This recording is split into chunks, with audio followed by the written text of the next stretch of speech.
Namaskaram. Today I'm going to be talking about the 19th paragraph of Nāṉ Ār. There is a connection between one paragraph to the next throughout this work. The main, in the 13th paragraph, for example, Bhagavan defines self-surrender, saying that beings, that the implication, this isn't the exact translation, the implication of that first sentence of the 13th paragraph is being so keenly self-attentive that we thereby give no room to rising of any other thoughts is giving oneself to God. No, that is surrender. And then he goes on in that paragraph to say that we need to emphasize that we need not think anything. We can put the entire burden, even the burden of thinking, we can put that burden on God. So we should be just like a wise passenger on a train who puts their luggage aside rather than carrying it on their head and travels comfortably. So our aim is to there's no need for us even to think. We can leave even the burden of thinking to Bhagavan. He will take care of everything. He will take care of whatever is to happen in our life. It will happen as it's meant to happen. So we can leave even the burden of thinking to him. So this is, in a way, these later paragraphs are a continuation of that same idea, but we need not be concerned about anything other than ourselves. We need not be interested in anything other than ourselves. In the 17th paragraph, for example, Bhagavan says that it's futile to investigate or do research on how many tattvas and what are the qualities of the tattvas. Tattvas means basic ontological principles. Most systems of philosophy have some concept of what are the basic ontological principles, what are the basic things that exist from which everything else is built up. In Indian systems of philosophy, such ontological principles are called tattvas, and they're various, each philosophy enumerates its own set of tattva, the basic ingredients of all things. So Bhagavan says the implication of what Bhagavan says in this paragraph, all these are not ourselves. They are simply concealing ourselves.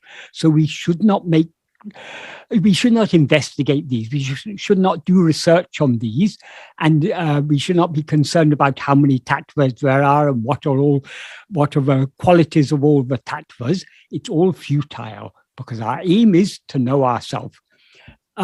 That is the implication of the first sentence of that paragraph.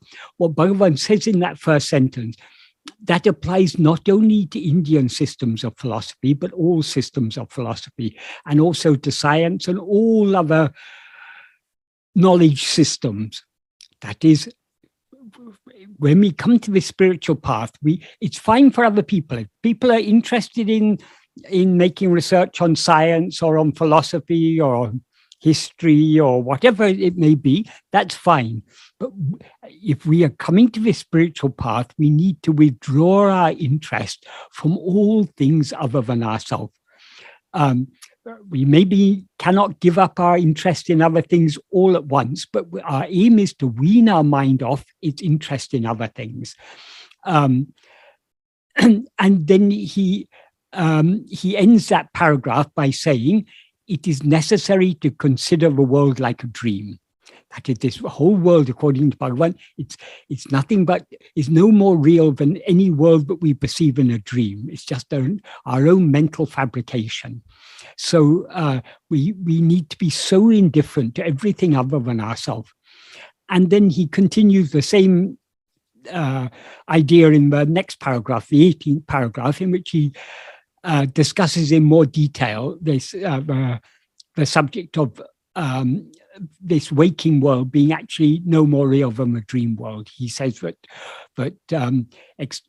he begins by saying, except that waking is said to be long and dream is said to be short, there is no other difference. But even that difference in Guruvachakakavai, he says it's only from the perspective of the mind in the waking state, but dream seems to be short and waking seems to be long. What makes any state seem to be long is memories.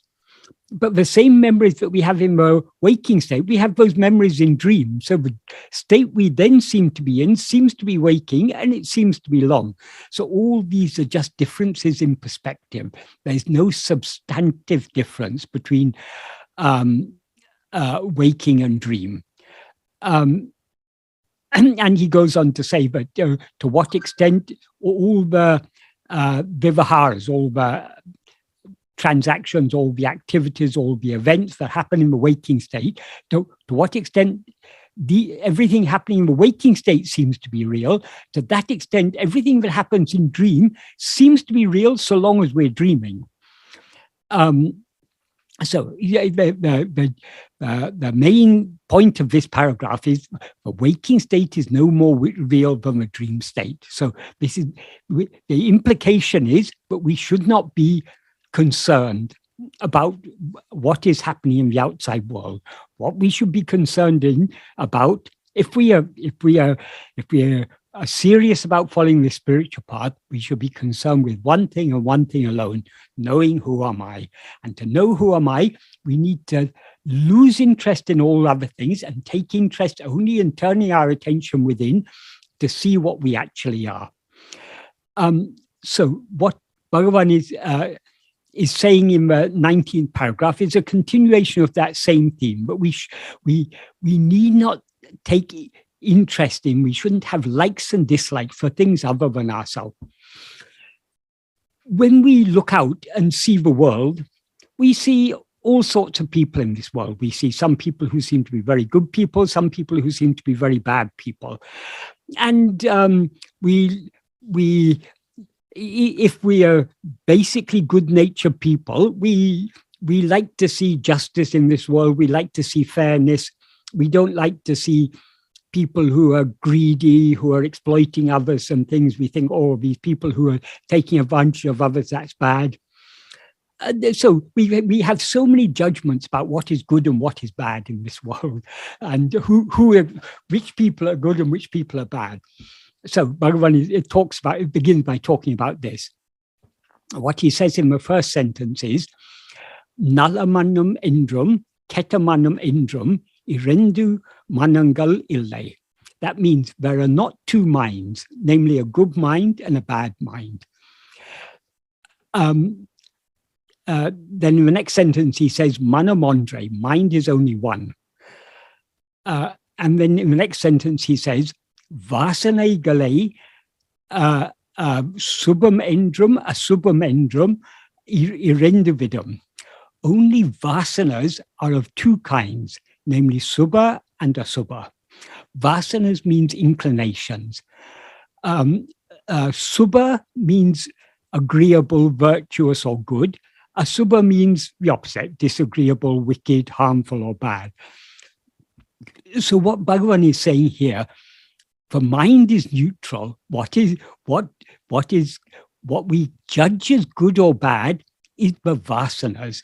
And then he goes on in the fourth sentence to say, maṉam śubha-vāsaṇai vayattāy niṛgum-bōdu nalla maṉam eṇṭṛṛum.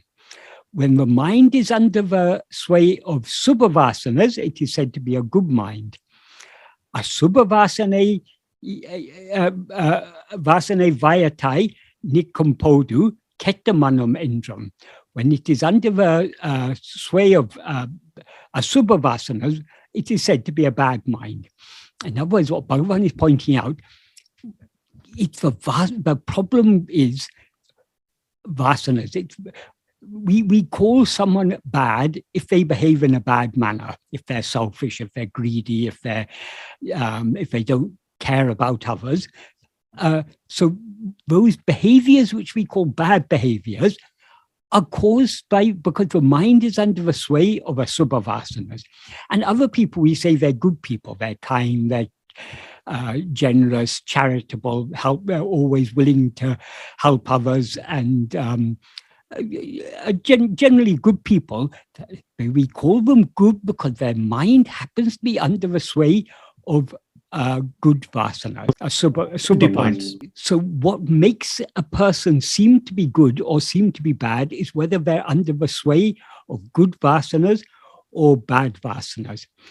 Here, Bhagavan gives, that is, when we read what Bhagavan has written, whether in Nāṉ Ār or Uludana-padu or Upadesha Atma-vichara or Aruṇāchala-stuti-pañcam, when we read Bhagavan's words, we need to understand not only the meaning of what Bhagavan is saying, we also need to understand the implication. And in this sentence, this fourth sentence, there's a lot of implication, because what Bhagavan implies here is that our behavior is determined, it's how we behave shows what kind of vasanas we are under the sway of. So it is vasanas that influence our behavior. This is why he says, for example, in the second verse of Upadesha India, he says, the fruit of action passes away. That is, when we do any action, it produces a certain fruit. If we do good actions, it produces good fruit. If we do bad actions, it produces bad fruit. Those fruit we don't experience immediately. They get stored in what is called sanchita. And from sanchita, for each lifetime, God selects certain fruit for us to experience. Those fruit that we are to experience in this lifetime are what are called prarabdha. Once we experience the fruit of any action, that fruit is finished. That is, you can't experience the same fruit more than once. If someone gives you a mango, you can only eat that mango once. You can't eat it today and again eat it tomorrow. Once it's eaten, it's finished.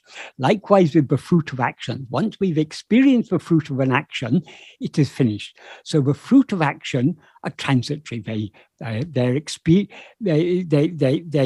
We do the action, the fruit is there waiting for us to experience it. We will experience it only when God gives it to us to experience, because God knows what are the most appropriate fruit for us to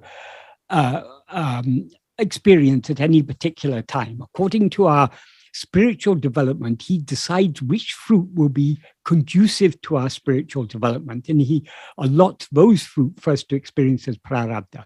So once we experience the fruit, they pass away. But he then goes on to say, vayattāy vinay kadal virtidam. As seed, they cause to fall in the ocean of action. What he means there by seed is the vasanas. That is, what makes us do any action that bears fruit is only the vasanas. When we act under the sway of our vasanas, the actions that we do under the sway of our vasanas are what are called agamya. Those are the actions that bear fruit. So the cause for our falling in the ocean of action is the vasanas. That's why he says the vasanas are seeds. They're the seeds that give rise to all likes, dislikes, desires, attachments, hopes, fears, and consequently to all actions of mind, speech, and body. So the cause of all karma is vasanas. This is what Bhagavan is implying in this sentence. When our mind is under the sway of śubha-vāsaṇai, good vasanas, it's called a good, our behavior is good, and so we're called a good person. If our mind is under the sway of bad vasanas, our behavior will be bad, and so we're called a bad person. So it is the vasanas that cause us to act. But vasanas are only inclinations. So we are not bound by our inclinations. We may be inclined to do a certain thing, but we can restrain ourselves. We can avoid doing things that we're inclined to do. In fact, we're constantly, that is, we have so many vasanas, so many inclinations that are pulling our mind in so many different directions. So we're constantly choosing whether to be swayed by this vasana or that vasana. Often our vasanas may be pulling us in opposite directions. We may like to do something, but we know that thing isn't good for us. So though we, on the one hand, we have a liking to do it. On another hand, we have a liking to refrain from doing it. So the vasanas are pulling us in different directions. It's up to us which vasanas we allow to sway us, and whether we allow ourselves to be swayed by any vasanas at all. So all action is caused when, that is the cause for all action is our allowing ourselves to be swayed by our vasanas. That's why Bhagavan says, it's as seeds, that by seeds there he means the vasanas that cause us to fall in the great ocean of action. So what he refers to in the Sanskrit version of that verse as kriti mahodado patanakaranam, the cause for falling in this great ocean of action. He doesn't specify it in Sanskrit, but in Tamil he makes it clear. It is the vasanas, it is the seeds. So the vasanas are the cause for action. But vasanas, we are not bound by our vasanas. The vasanas cannot make us act. It's only when we allow ourselves to be swayed by them that we act. So there's a Bhagavan gives, in this sentence, he gives us a very important clue about the nature of vasanas. And the only other place in Nāṉ Ār where he specifically talks about the sway of, under the sway of vasanas, in the 8th paragraph of Nāṉ Ār, he says, for the mind to cease, except vicharana, that's self-investigation, there is no other adequate means. If made to cease or subside by other means, the mind remaining for a while as if it had ceased will again rise up. And then he goes on to say, even by pranayama, that's breath restraint, the mind will cease or subside. However, so long as the prana remains subsided, mind will also remain subsided. And when prana emerges, the mind will also emerge. And he says, and wander under the sway of its vasanas. That is, anal pranam adangi irakum varayal. So long as the prana remains subsided, maṇaṅam adangi iraṇḍu. The mind will also remain subsided. Pranam veli-paḍum-podu. When the prana comes out, tanam here means itself, meaning the mind also will come out. Vāsaṇai vayattāy alayam. It will wander under the sway of its vasanas. So all mental activity is caused by vasanas, and mental activity leads to activities of speech and body. So all actions are caused by vasanas. So vasanas are the problem, but it's only here, as in this sentence in this fourth sentence of the 19th paragraph, in this sentence, the term he uses, he says, vāsaṇai vayattāy.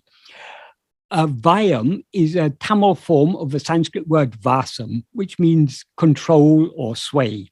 So it's when we allow ourselves to be swayed by vasanas, but we act. But any movement of our attention away from ourselves towards anything else is under the sway of our vasanas. So if we want to avoid being swayed by vasanas, to avoid being swayed by all types of vishaya-vasanas, that vasanas to attend to anything other than ourselves, the only means is to cling firmly to self-attentiveness. Because if we attend to anything else, anything other than ourselves, it's under the sway of some vishaya-vasana. Maybe a relatively good vishaya-vasana or a relatively bad vishaya-vasana, but still a vishaya-vasana. And all vishaya-vasanas ultimately are bad because they make us inclined to attend to things other than ourselves. Whereas if we want to know what we actually are, and thereby to surrender ourselves completely, to annihilate this ego, we need to hold on to self-attentiveness without allowing ourselves to be swayed by our vasanas. The more we allow ourselves to be swayed by any particular vasana, the stronger that vasana becomes.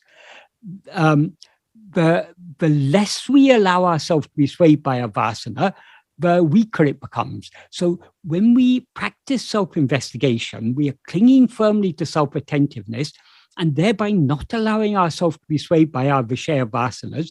So that is how our Vishaya-vāsanas are weakened by the practice of self-investigation. And it's also why there is no shortcut. We have to do this practice of trying to turn our attention back to ourselves. The more we turn our attention back to ourselves, the weaker our Vishaya-vāsanas become, and the stronger our sat-vāsana becomes. Sat-vāsana means the inclination just to be as we actually are, to know and to be what we actually are. That is sat-vāsana. That sat-vāsana is what is otherwise called bhakti, love. So in order to strengthen the sat-vāsana and weaken the Vishaya-vāsanas, the only means is to cling firmly to self-attentiveness. Of course, we can weaken Vishaya-vāsanas by other means, but we can't weaken all of them, because any means other than self-investigation entails attending to something other than ourselves. Attending to anything other than ourselves is attending to a Vishaya, and we attend to Vishayas under the sway of our Vishaya-vāsanas. So though other means can help to weaken the Vishaya-vāsanas to a certain extent, we can weaken all of them and eradicate all of them only by means of self-investigation. So this word that Bhagavan uses here in this sentence in the 19th paragraph, and also in that sentence in the 8th paragraph, vāsaṇai vayattāy, this is a very, very important word. It means under the sway of our vasanas. So any thought we think, any liking we have, any desire we have, any action we do, all ultimately come back to we have allowed ourselves to be swayed by Vishaya-vāsanas. So, as I say, when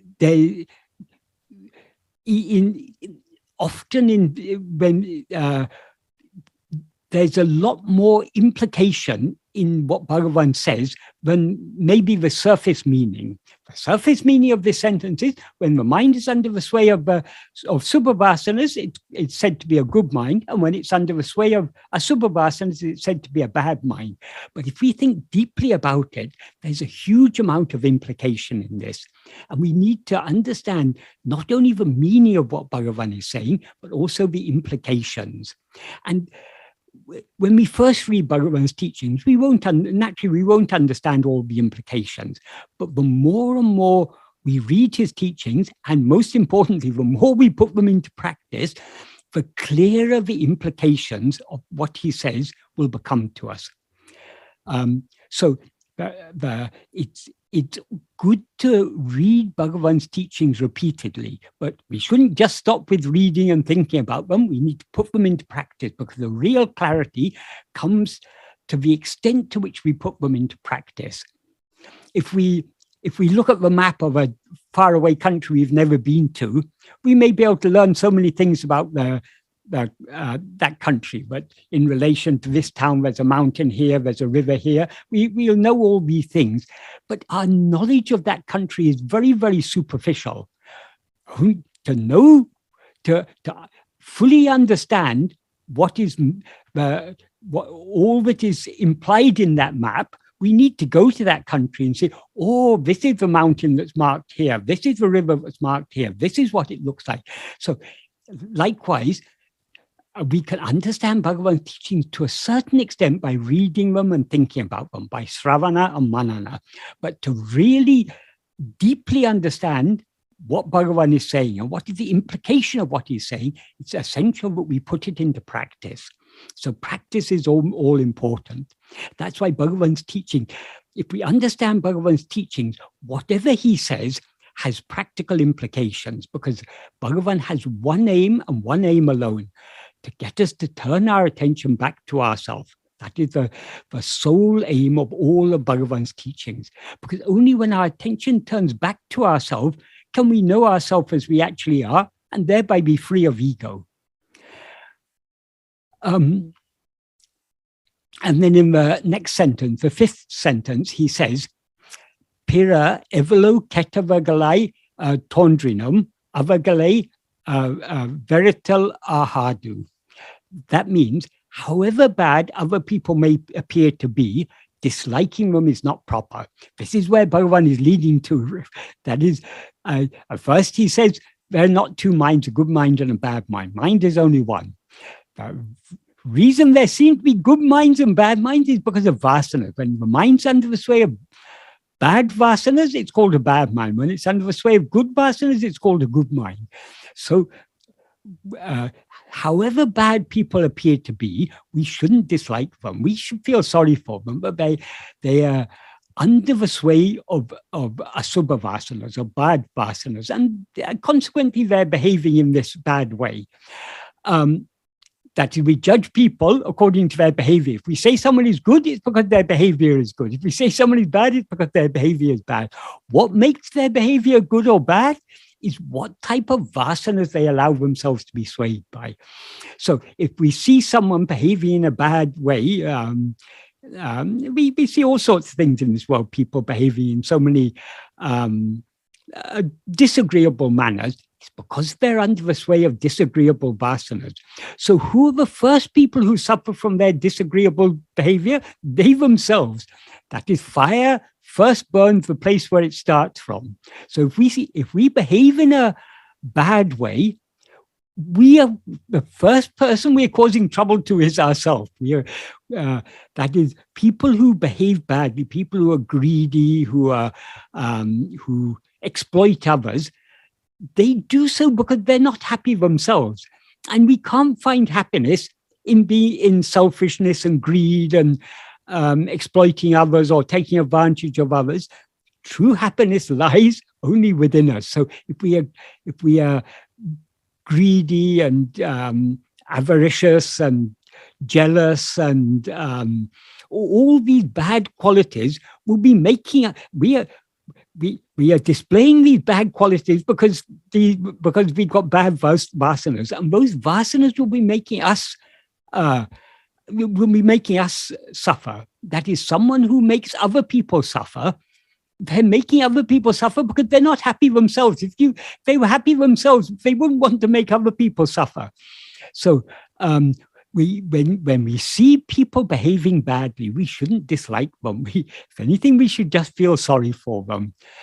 But we now feel, oh, these people are bad. They're behaving in a way we wouldn't behave in this way. We may take some pride, but we are better people or something.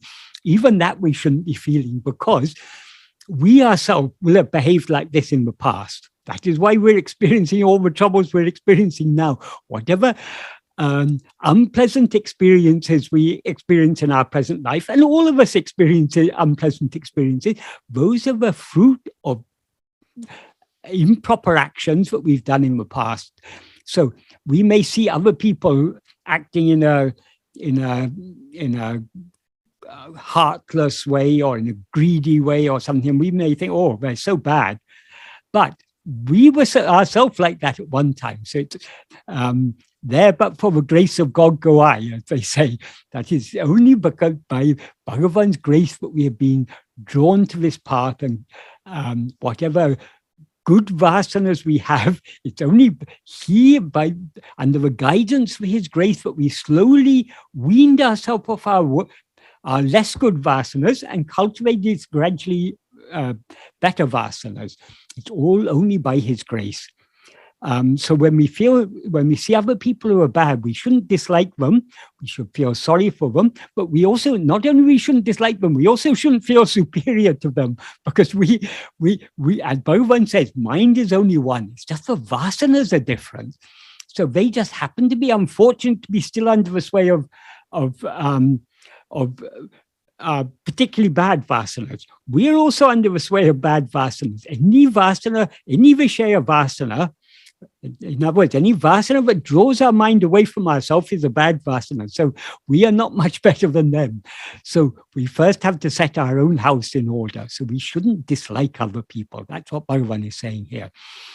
As I said, this paragraph is a continuation of the theme in the previous two paragraphs, where what Bhagavan is emphasizing, we should not be concerned about this external world. We see things in this world, we see so many injustices in this world and so on. if we can do something to alleviate someone else's suffering, we should do so, obviously. But when we see all the wars, all the famines, all the pandemics, and all the things happening in this world, we are really powerless to. I mean, we may be able to alleviate suffering here or there a little, it may seem to us, but we really cannot do anything to solve all the problems of the world. So our concern should be, what is the root cause of all this? The root cause of all bad actions is ego. Because vasanas are for whom? Vasanas only, ego is vasanas. So the root cause of all problems is ego. If we eradicate the ego in us, that will solve all problems. Because ultimately there is only one ego. We ourselves have that one ego, so it's ourself that we need to rectify. We need not be concerned about others, whether they're behaving in a good way or a bad way. Need not be our concern. Our concern is knowing. We shouldn't even be concerned about our own actions. We should be concerned about knowing what we actually are. If we know what we actually are, we will know that we were never the doer of any action. Of course, so long as we don't know what we are, we seem to be the doer of action, and therefore we are responsible for whatever actions we do. But our preoccupation should not be about whether I should do this or whether I should do that. As Bhagavan says in the 13th paragraph, since that one Parameshwara Shakti is driving all karyas, everything that should be happening is made to happen by that one Parameshwara Shakti. When such is the case, why should we, instead of yielding ourselves to it, be constantly thinking it's necessary to do like this, it's necessary to do like that? That is, we need to lose interest in doing anything. Our aim is not to do anything. Our aim is to know and thereby to be what we actually are. So, as I say, in this paragraph, as in the previous paragraph, Bhagavan is telling us, is impressing upon us, we shouldn't be perturbed by, there's so many injustices in the world, we shouldn't be perturbed by them. We shouldn't dislike the bad people. Then in the next sentence, he says, that in this sense, as I say, he says, however bad other people may appear to be, disliking them is not proper or appropriate. Then in the next sentence, he says, virupugal iraṇḍum veruka-takana. That means likes and dislikes are both fit to dislike.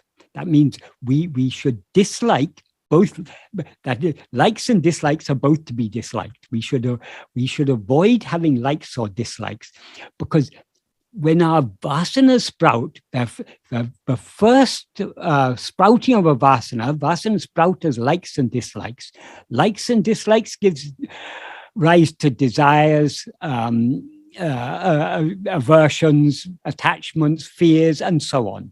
So we need to avoid having likes and dislikes. We can avoid having likes and dislikes only by not allowing ourselves to be swayed by our vasanas. To the extent to which we are swayed by our vishaya-vasanas, we will inevitably have likes and dislikes. So to avoid having likes and dislikes, we need to avoid being swayed by our vasanas. So here again, Bhagavan is giving us a very good clue. This is such an important sentence. Likes and dislikes are both fit to dislike. If we think deeply about it, all the troubles we face in life are all ultimately caused by our likes and dislikes. That is, some experiences in life we consider pleasant. Some experience we consider as unpleasant. What makes one experience seem pleasant and another experience seem unpleasant or painful? It is only our likes and dislikes.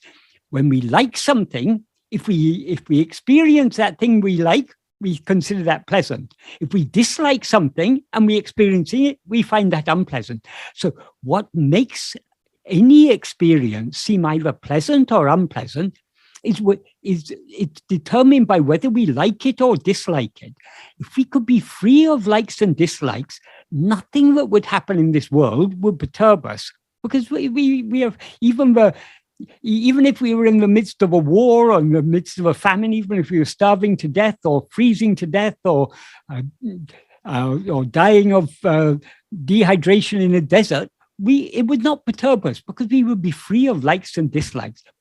But so long as we have likes and dislikes, we some things we like, some things we dislike, and inevitably we have to experience some of the things we dislike, and we find that painful, unpleasant.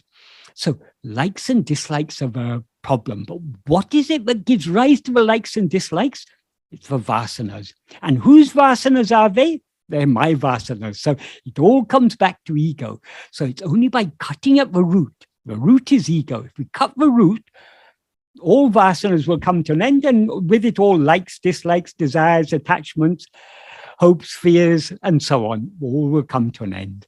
So the root problem we have to constantly come back to is ego. And we can eradicate ego only by investigating ourselves. And to the extent to which we investigate ourselves, we are thereby weakening our Vishaya-vasanas. The weaker our Vishaya-vasanas, the less we will have likes and dislikes. Yes, we still have likes and dislikes, but our likes and dislikes aren't so strong. Okay, I don't like this, but I'll bear with it. It's okay. It's Bhagavan's will. If I'm to undergo this, it's Bhagavan's will. This way, we try to surrender our will to his will. We try to be free of any likes or dislikes of his own.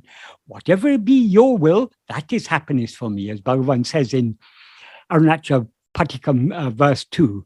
Niṛgum-bōdu eṇṭṭṛum. Your will is my will. Imbadaku, that is happiness for me. So if we surrender our will, that means give up all our likes and dislikes, we will joyfully accept whatever happens as being the sweet will of Bhagavan. Previously we may have said, oh, this is unpleasant, that is pleasant. If we are surrendered, nothing is either pleasant or unpleasant. It's all the sweet will of God. So it's happiness for us, as Bhagavan says. Imbadaku, that is happiness for me. Then in the next sentence, he says, Prapanja vishayangalil adekamai manate vidakudadu.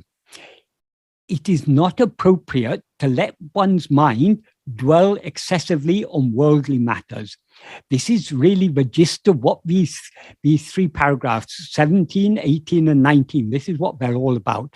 Bhagavan is telling us we shouldn't allow our mind to dwell on worldly matters. We shouldn't be concerned about how many tattvas there are, what are the qualities of the tattvas.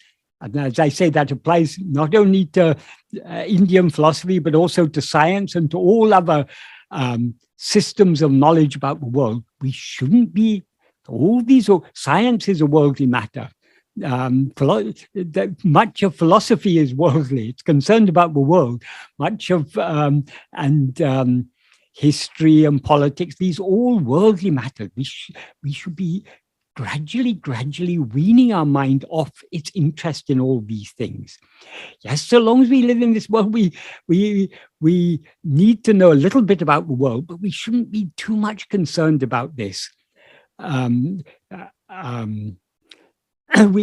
need to slowly lose interest in worldly matters, in any matter other than knowing and being what we actually are.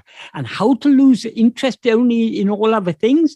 Only by taking more and more interest, by cultivating more and more interest in knowing and being what we actually are. So Bhagavan is constantly stressing we need to withdraw our mind from the world and fix it on ourselves. That is the implication. So all Bhagavan teachings, I say, they all have the same implication. Bhagavan is constantly stressing in so many ways, we should not be concerned with anything other than ourselves. Our only concern should be turning our attention within to see what we actually are. When we see what we actually, and it's only by seeing what we actually are that we can surrender ourselves completely. To the extent to which we turn our attention within, we are thereby letting go of other things. So the true path of surrender is this path of Atma-vichara, turning our attention within, letting go of everything else, giving up interest in all other things. And then in the next sentence, he says,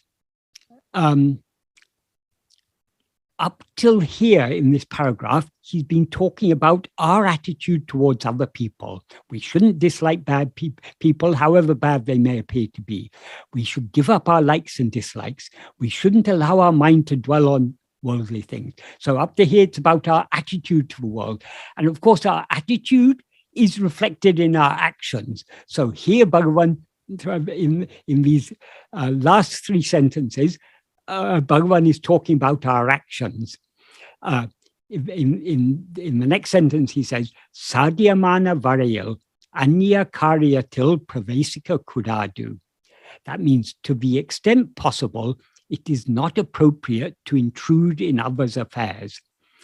That is, when we are withdrawing our mind from the world, we should also be withdrawing our mind from trying to interfere in what concerns other people.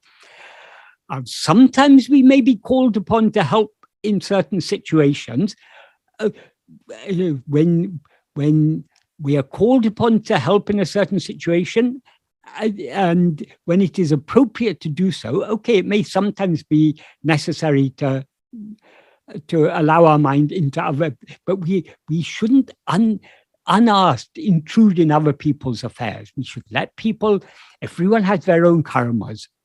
The people who are under the sway of bad vasanas will be doing bad actions. The people who are under the sway of relatively good vasanas will be doing good actions. But that's all, that each person is responsible for their own karmas. We ourselves shouldn't be, as far as possible, we shouldn't be intruding in other people's affairs. Of course, it's not always possible to avoid it. Sometimes sometimes it's appropriate for us to,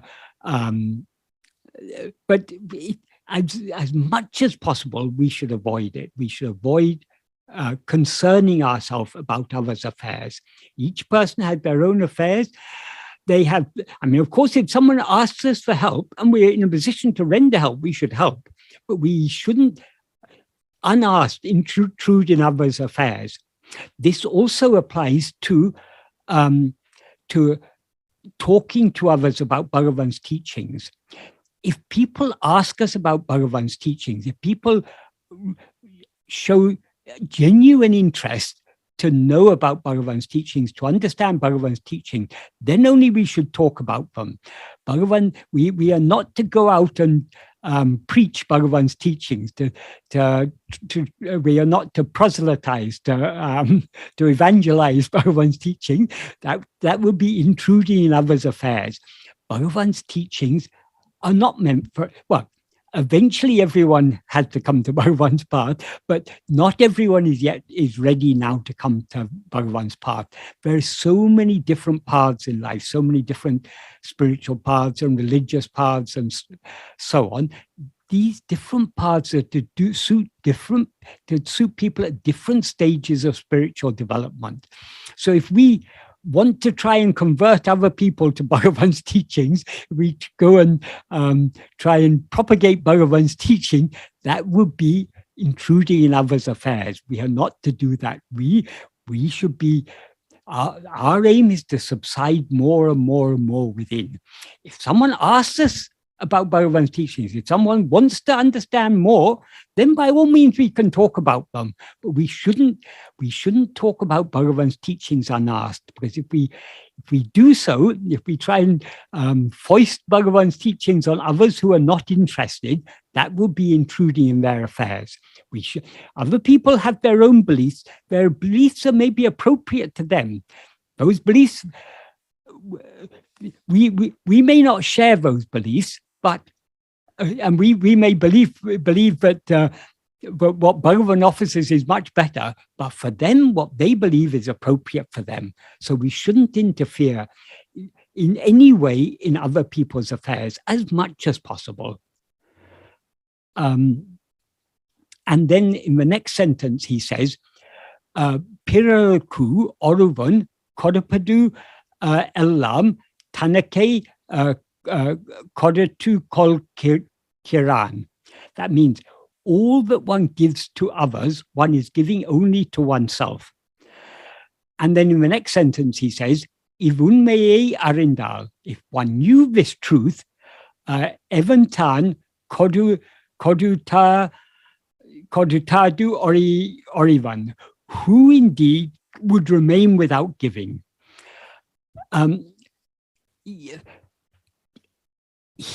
What Bhagavan says in the second last sentence, all but one gives to others, one gives only to oneself. In this context, the main thing he's talking about is giving good things to others. That's why he says in the next sentence, if one knew this truth, who would remain without giving? Giving means whatever is, we should give what is appropriate. So we are, again, we shouldn't think, oh, Bhagavan said it's good to give, whatever we give to others, we give to ourselves. Therefore, we should go and propagate Bhagavan's teaching. That's the best thing we can give to others. That may not be the appropriate thing. Bhagavan's teachings are not appropriate for everyone because not everyone is ready for Bhagavan's teaching. So if we give something, it should be what is appropriate to the needs of that person. Here Bhagavan, the fact that he says in the last sentence, if one knew this truth, who indeed would remain without giving? What he's referring to here is giving good things. But what he says in this sentence equally well applies to bad things. If you do some bad to others, you're doing that bad to yourself. If you do some good to another person, you're doing that good to yourself. There are two ways we can understand this. Firstly, we can understand from the level of the law of karma. Whatever we do, whatever actions we do, sooner or later, the fruit of that action will come back to us, if it's ordained by Bhagavan. So whatever actions we do, if you give trouble to others, those troubles will come back to you sooner or later. If it's ordained in your prarabdha. And if you do good to others, that'll come back to you. So that's one level at which we can understand this. If all but one gives to others, one gives only to oneself. But a deeper way of understanding this is actually there are no others. What actually exists is only ourselves. So what we see as others are only ourselves. So if we give to others, we're giving only to ourselves. This is why the law of this is the underlying reason for the law of karma. That is the underlying,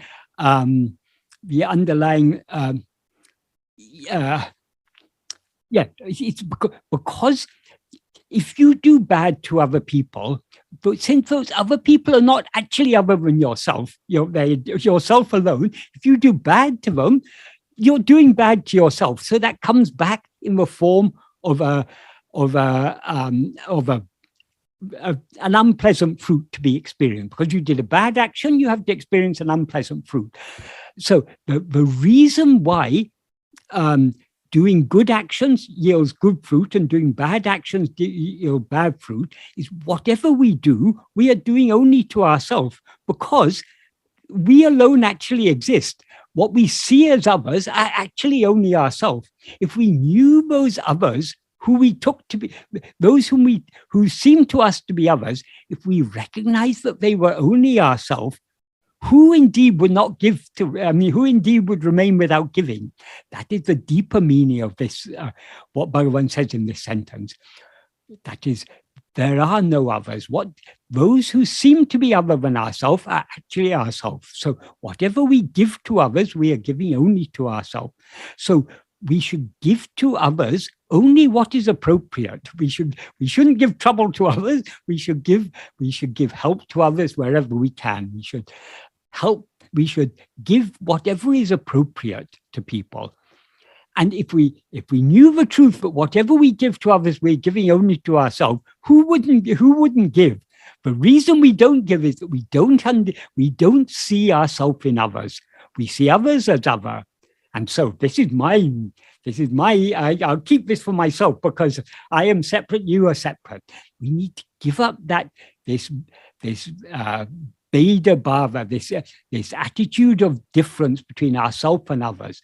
And we can give up this view that others are other only by turning within more and more and more. The more we turn within, the more ego subsides. The more ego subsides, the less distinction we will feel between ourselves and others. So if we see another person suffering, we will suffer to see that person suffering, because we will see that other person as ourselves. So what Bhagavan says here, though it seems to be a very, it may seem to be a very ordinary thing, but whatever you give to others, you're giving to yourself. It actually has a very, very deep meaning. It has a meaning at the level of the law of karma, but it has a much deeper underlying meaning. Whatever we see as other than ourselves is only ourselves, because we alone exist.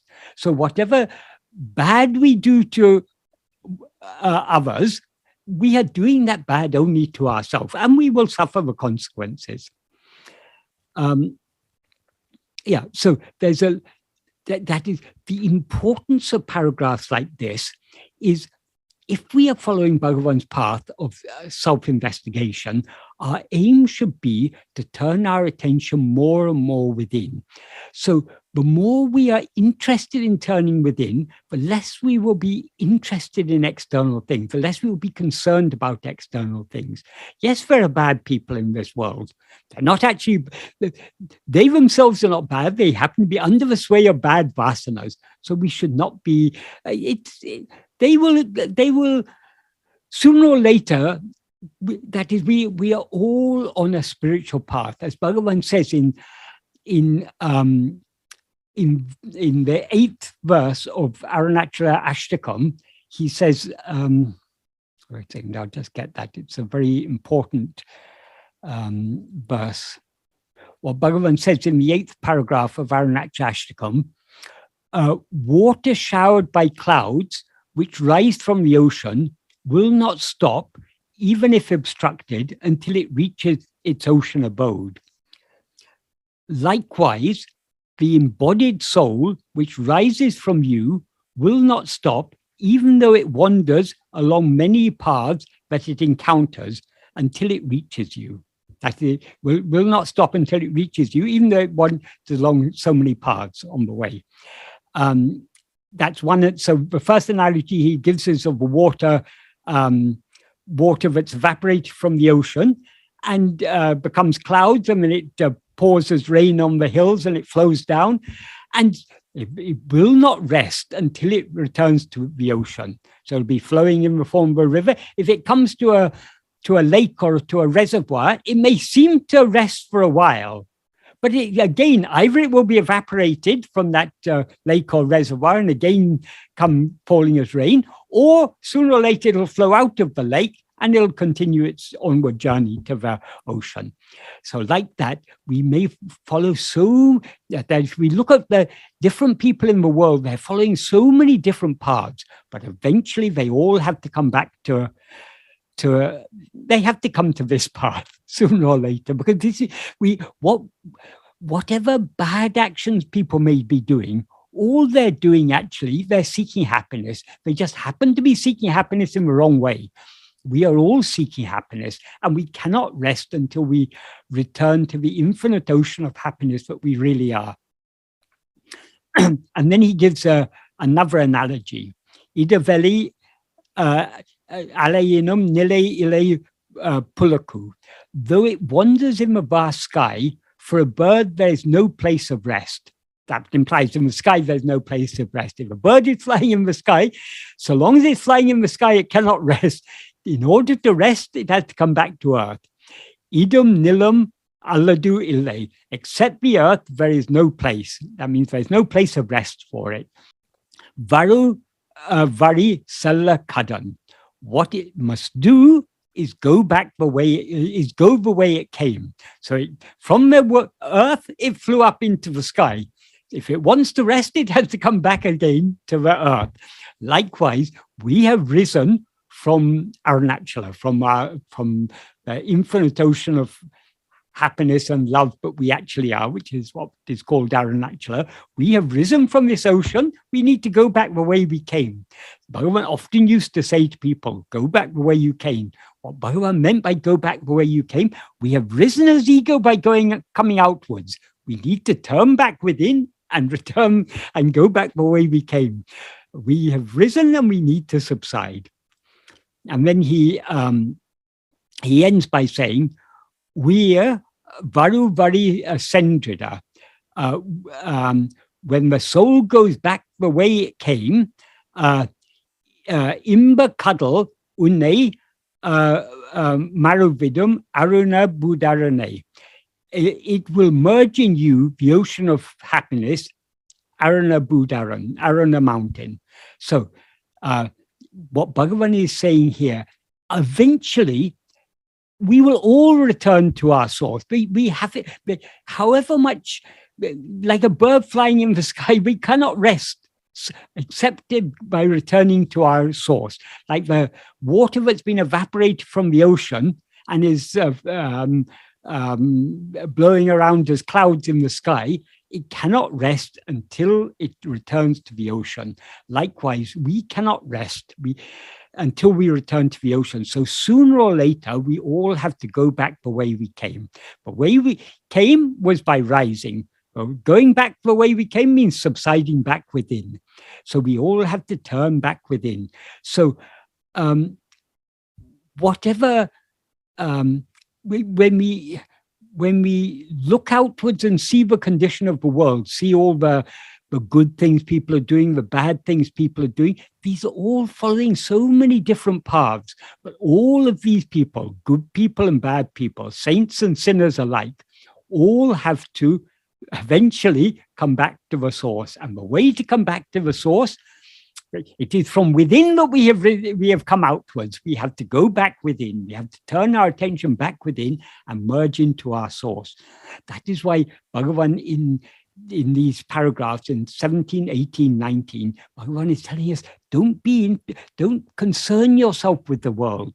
Your only duty is to turn back within. He in that verse, he says, he uses the word, when he's talking about the bird, he uses the word kadan.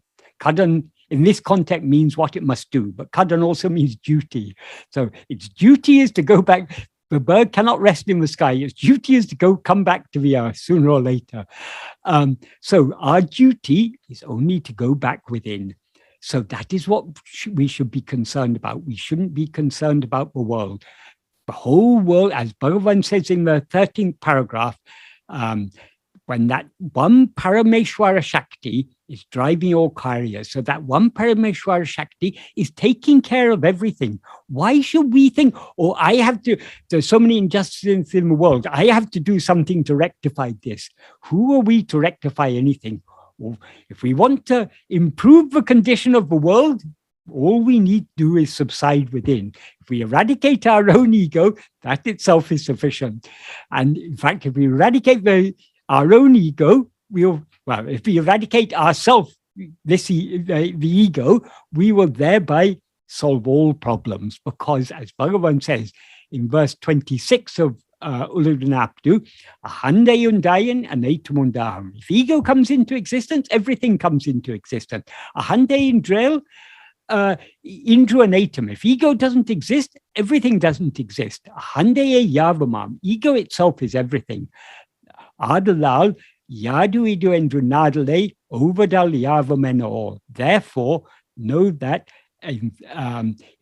investigating oneself is giving up everything. Because if we investigate ourselves, ego will thereby subside and merge back into its source, and everything else will subside back within. This is what he says in the next paragraph, which we're going to be talking about next time. He begins by saying, "Tānerandal sakalamerum." If oneself rises, everything rises. Tāna danginal sakalamadangam. If oneself subsides, everything subsides. So the whole purpose of what Bhagavan is, what he's teaching us in paragraphs 17, 18, 19, is that we all these things appear only because we've risen as ego.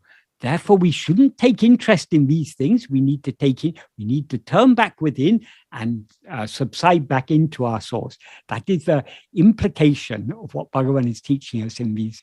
That is the where the core implication that Bhagavan is teaching us in these paragraphs, in fact, in all his teachings, he's emphasizing the same thing. We should not take interest in anything other than ourselves. Other things appear because we've risen as ego. We've risen as ego because we've allowed our attention away from ourselves. As Bhagavan said, ego, we cannot give any cause for the appearance of ego, but if at all we are to give a cause, we can say it's avichara, non-vichara. Because if we do vichara, if we investigate what we are, we will find there never was we have never risen as ego at all. So we seem to have risen as ego only because we haven't investigated ourselves. Therefore, all we need to do is to investigate ourselves. Om Namo Bhagavate Sri Aruṇācala Ramanaya.